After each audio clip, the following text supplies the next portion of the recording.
বিএনপির রাষ্ট্রপতি শাহাবুদ্দিন চুপ্পুকে নিয়ে সেই জল্পনা কল্পনা অবশেষে সত্য হচ্ছে। শাহাবুদ্দিন চুপ্পু কিন্তু বিএনপির জাতির পিতা, বিএনপির আব্বা, এবং শাহাবুদ্দিন চুপ্পুকে যেভাবে রাষ্ট্রের স্থিতিশীলতা রক্ষাকারী বলছে এবং সাংবিধানিক ধারাবাহিকতা রক্ষাকারী বলছে, যেভাবে গ্লোরিফাই করছে, তাতে বিএনপি তারা চাইলে শাহাবুদ্দিন চুপ্পুকে জিয়াউর রহমানের সাথে আব্বা বলতে পারে। বিএনপির জাতির পিতা শাহাবুদ্দিন চুপ্পুকে নিয়ে আমরা ধারণা করেছিলাম যে এই চুপ্পুকে যদি অপসারণ করা না হয়, তাকে যদি রাখা হয়, এই চুপ্পু একদিন বেইমানি করবেন এবং জাতির সাথে প্রতারণা করবেন এবং পুরো জাতি ভুগবে। হ্যাঁ, সেটাই হচ্ছে, চুপ্পু বেইমানি করেছে। কত বড় বেইমান দেখেন। আমরা তখন বলেছিলাম আজকে চুপ্পুকে যে এই কারণ হচ্ছে, সেই কারণ হচ্ছে, ভালো ভালো কাজ করানো হচ্ছে, ইউনূস সরকার যা বলে তাতেই সাইন দিয়ে দেন, সব ঠিক আছে। যেমন হাসিনা বাস্তবে পদত্যাগ করেনি, পদত্যাগ না করে হাসিনা চলে গেছে, কিন্তু চুপ্পুর মাধ্যমে বলানো হয়েছে যে না, হাসিনা পদত্যাগ করেছে এবং পদত্যাগ করেছে এটা লিখেই চুপ্পু সুপ্রিম কোর্টের ফুল বেঞ্চের কাছে কাছে আপিল বিভাগের কাছে রেফারেন্স চেয়েছেন, তার মাধ্যমে অন্তর্বর্তী সরকারকে শপথ করিয়েছেন এবং জুলাই আদেশ জারি করেছেন, যা বলেছে সেটাই করেছে। তো দর্শক, কিন্তু আমরা বলেছিলাম যে আজকে চুপ্পু এগুলো করতে বাধ্য হচ্ছে, দ্যাটস রাইট, কিন্তু একদিন এই চুপ্পু বলবে যে এগুলো আমি কিছুই করিনি, আমাকে করতে বাধ্য করা হয়েছে, তখন পুরো জাতি ভুগবে। যেমন শেখ হাসিনা বৈধ প্রধানমন্ত্রী ছিলেন, দেখেন শেখ হাসিনা পদত্যাগ করেন নাই, এটা যদি প্রমাণ করা যায়, পদত্যাগ ছাড়া একটা সরকার গঠন হয়েছে, এটা সংবিধানের দৃষ্টিতে এই সরকার গঠনের সাথে যারা জড়িত এবং সরকারের যারা শপথ নিয়েছে প্রত্যেকের ফাঁসি হওয়ার যোগ্য। আইন অনুযায়ী, সংবিধান অনুযায়ী যারা হাসিনাকে উৎখাত করেছে কিংবা হাসিনা পদত্যাগ করা ছাড়াই সরকার গঠন করেছে, তাদের সবার ফাঁসি হওয়া উচিত। এখন চুপ্পু যেহেতু আগেও বলেছেন, বা এখনো যদি আওয়ামী লীগ যদি আবার আসতে পারে, তখন স্পষ্ট বলবে না কোনো পদত্যাগ করেন নাই, আমাকে ইউনূসও বাধ্য করেছিল এটা বলতে, বিএনপিও বাধ্য করেছিল, জাতির পিতা শুধু শেখ মুজিবুর রহমান, স্বাধীনতার ঘোষক শেখ মুজিবুর রহমান। চুপ্পু তখন ওইটা বলবে। এখনই বেইমানি শুরু করেছে। যেমন সালাউদ্দিন আহমেদ বলেছে, দেখেন এতে একটা ভয়ানক বিষয় যে প্রফেসর ইউনূস ফেসে গেছেন কার্যত। এখন বিএনপি সরকার যে যুক্তি দিচ্ছে তাতে ইউনূসকে গ্রেপ্তার করা উচিত, গ্রেপ্তার করে জেলে নেওয়া উচিত। এটা বিএনপি করবে না, কারণ বিএনপির নীতি হচ্ছে যে নিজেদের স্বার্থের জন্য যতই অবৈধ কাজ করা হোক সব ভালো, আর নিজেদের স্বার্থের বিরুদ্ধে যা যাইবে সেটা অসাংবিধানিক। এটা হচ্ছে বিএনপির নীতি। বিএনপির নীতি হচ্ছে মোনাফিকি নীতি, ধান্দাবাজি নীতি। এখন ইউনূসকে গ্রেপ্তার করার মতো উপাদান বিএনপি সরকারের কাছে আছে, পেয়েছে, কিন্তু এটা বিএনপির জন্য প্রয়োজন নাই, করবে না। আইনের শাসন টাসন এগুলো কিচ্ছু না, সবকিছুর মূল হচ্ছে প্রতারণা, ধান্দাবাজি।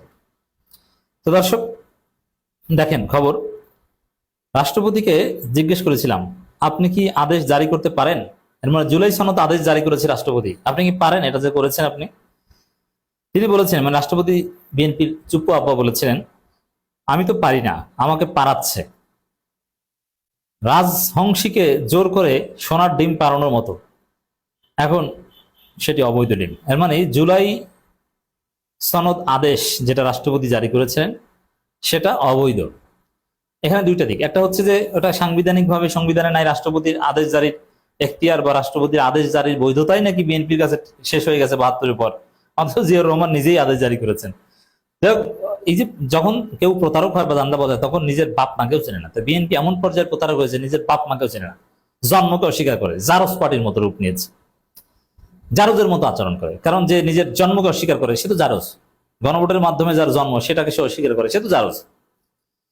দর্শক এখন বিএনপির ব্যাখ্যা অনুযায়ী দুইটা দিক, একটা হচ্ছে যে রাষ্ট্রপতি জুলাই সনদ আদেশ জারি করতে পারে না, যদিও করতে পারে না, এটা হয় না, এটা অবৈধ।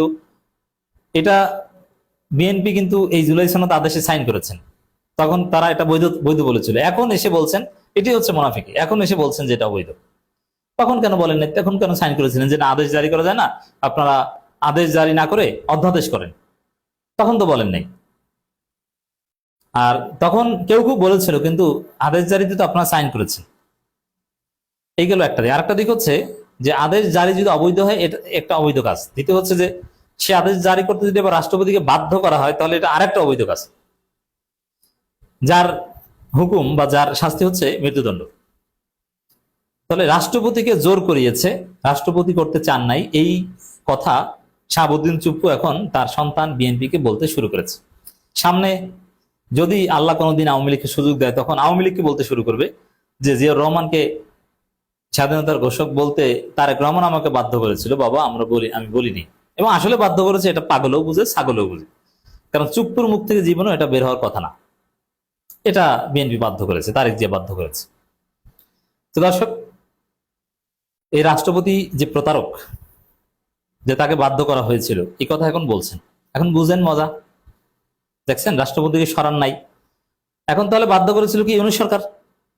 তাহলে ইউনূস সরকার কেন রাষ্ট্রপতিকে আদেশ জারি করতে বাধ্য করেছিল এবং কেন অবৈধ কাজ করিয়েছিল? ইউনূসকে ধরেন, ইউনূসকে গ্রেপ্তার করা যায়। যদি আইনের শাসন থাকতো, এটা যদি ইউরোপ আমেরিকা হতো, তাহলে ইউনূসকে এখন গ্রেপ্তার করা হতো রাষ্ট্রপতির স্টেটমেন্টের ফলে এবং বিএনপির অবস্থানের ফলে। কিন্তু কিছুই না, মানে বাংলাদেশে কোনো আইনের শাসন নেই, সবকিছু ধনছে, একটা হজারো বলা না কি জানি বলে, ওইরকম একটা অবস্থা, কেওয়াটিক একটা সিচুয়েশন। কারণ প্রধানমন্ত্রী নিজেও সংবিধান মানেন না, রাষ্ট্রপতি নিজেও মানেন না। কারণ শেখ মুজিবের ছবি টানানো এটা রাষ্ট্রপতির জন্য বাধ্যতামূলক, প্রধানমন্ত্রীর জন্য বাধ্যতামূলক, কেউ টানান না। সংবিধানে আছে স্বাধীনতার ঘোষক জাতির জনক বঙ্গবন্ধু শেখ মুজিবুর রহমান, আর তার উল্টো কথা বলেন পুরো বিএনপি, প্রধানমন্ত্রী, প্রেসিডেন্ট সবাই। এর মানে সংবিধানকে লাথি মারেন তারা, আবার আরেক জায়গায় এসে সংবিধান মারান। তো এই যে বিএনপির প্রতারণা, ধান্দাবাজি, এটা থেকে প্রমাণিত যে বাংলাদেশ কোনো সভ্য রাষ্ট্র নয়। এখন বাংলাদেশে কোনো সংবিধান নাই, আইন নেই, বাংলাদেশের কোনো সাংবিধানিক সার্বভৌমত্ব নাই, কোনো অথরিটি নাই যেটাকে আমাদের সবার কাছে যেটা হবে দলিল, এটা নাই। কারণ এই সংবিধান কেউ মানে না, বিএনপি মানে না, বিএনপির স্বার্থে যতটুকু মেলে ততটুকু মানে। আর যদি আইনের শাসন থাকতো তাহলে ইউনূসকে এখন গ্রেপ্তার করা হতো, নইলে চুপ্পুকে গ্রেপ্তার করা হতো। চুপ্পু, তুমি কি মিথ্যা বলছো? ইউনূস তোমাকে বাধ্য করেছে, আমি এটা রাজি ছিলাম না, এই কথা মিথ্যা না, আসলে ইউনূস বাধ্য করেছে, ওইটা সত্য। তো চুপ্পু মিথ্যা বললে চুপ্পু শপথ লঙ্ঘন করেছে, তাকে ধরতে হবে। আর যদি চুপ্পু সঠিক বলে, তাহলে ইউনূস কেন বাধ্য করেছে, ডাবল অবৈধ কাজ করেছে, ইউনূসকে ধরেন। কিন্তু বিএনপি কিছু করবে না, খেলবে। তাহলে বুঝতে পারছেন যে বিএনপির নেতৃত্বে যে বাংলাদেশ, এটা একটা কেওয়াটিক বাংলাদেশ। এখানে কোনো সংবিধান নাই, আইন নাই, কোনো আইনের শাসন নেই, কোনো রুল অফ ল নেই। তো দর্শক, এই শাহাবুদ্দিন চুপ্পু বলছেন যে আমাকে দিয়ে সোনার ডিম পাড়ানো হয়েছে। কিন্তু দেখেন কত বড় প্রতারকের প্রতারক। জুলাই সনদ আদেশ জারি করিয়েছে, এটা অবৈধ, কিন্তু খালেদা জিয়ার মুক্তির আদেশ দিয়েছে রাষ্ট্রপতি, এইটা বৈধ, তাই না? কত বড় প্রতারক। এবং অন্য যা কিছু সবকিছু বৈধ, কিন্তু বিএনপি যেটার সাথে একমত না, শুধু এইটাই বৈধ। আরে ভাই, অবৈধ হলে তো রাষ্ট্রপতির মাধ্যমে ইউনূস যা করেছে সব অবৈধ। খালেদা জিয়ার মুক্তির আদেশ, ওটাও অবৈধ, কিন্তু ওইটা বৈধ, এইটাও অবৈধ। এগুলো কি? মানে আশা করি আমরা সাধারণ জনগণকে সংবিধানের এই জটিল মারপ্যাচের আড়ালে যে বিএনপির প্রতারণা, এটা খুব সহজে বোঝাতে পারছি।